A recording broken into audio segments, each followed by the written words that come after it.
she has also been playing active roles in designing a few more hyper-centric projects of ACA, utilizing community mentors.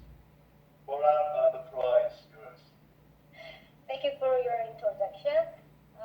Thank you so much for the opportunity to be part of today's forum. My name is Boram, and I'm an assistant professor of Department of Family Welfare at the University in Korea. It's truly an honor to be sharing with you my experiences and my ideas to address the issue of educational gap among students. Since last year, I have been participating in the High Touch, High Tech project by leading mentor training and impact evaluation.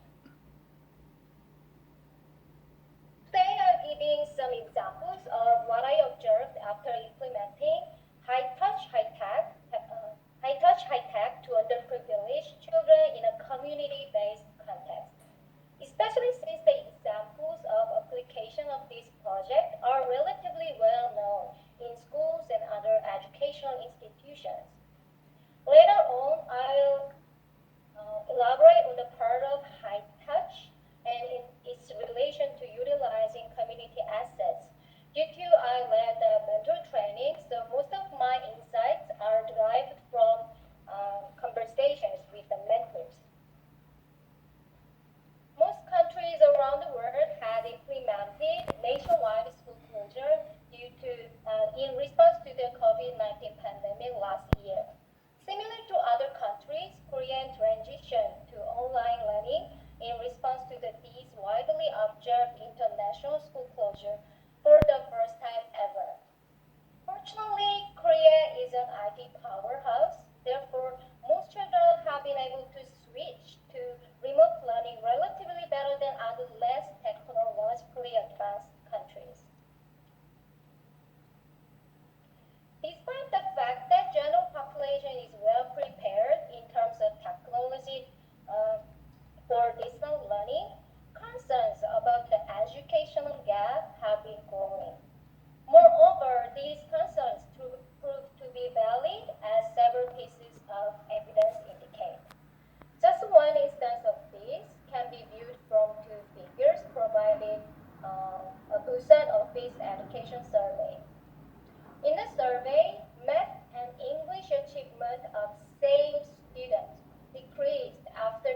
training for marginalized children who are from in low-income, working parents' household, or multicultural families.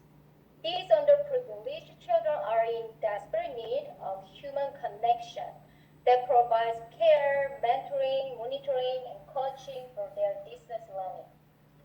Sachogo recruited mentors from their community on a volunteer basis. Most are highly educated women who are either on career breaks or in between jobs. Its mentors oversee